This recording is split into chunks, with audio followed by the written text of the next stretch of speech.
మీరైతే కొంచెం నాకు తెలిసి రష్మిక లానే ఉన్నారు. లేదక్క. పుష్ప 3లో మిమ్మల్ని అడిగితే చేస్తారా? మేబీ ఐటమ్ సాంగ్ చెప్పమంటే చేస్తాను. సో మీరు డాన్స్ మాస్టర్గా అవ్వాలనుకుంటున్నారా, ఆర్టిస్ట్గా అవ్వాలనుకుంటున్నారా? కొరియోగ్రఫీ అయితే ఎప్పుడు గోల్ లేదు అక్క నాకు. లేదు. ఆబ్వియస్లీ అంటే చేయగలను. అప్పుడప్పుడు ఇట్లా అనిపిస్తుంది, చలో ఆ ఫీల్ కూడా ఒకసారి ట్రై చేద్దాం, కానీ నో.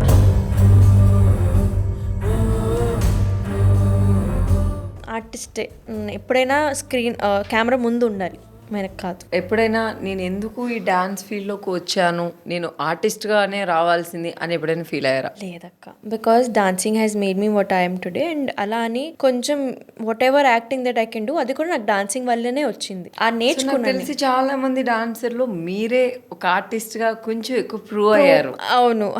సో అదే నేను అదృష్టం అంట, బికాస్ డాన్సింగ్ చేసేటప్పుడు కూడా ఎక్స్ప్రెషన్స్ ప్రాక్టీస్ చేయాలి. It is again performing your self, ఆ మూడ్లో వెళ్ళడం. సో అక్కడ నుంచే నాకు పర్ఫార్మెన్స్ అనేది అర్థమైంది. సో అలానే చెప్తాను నేను.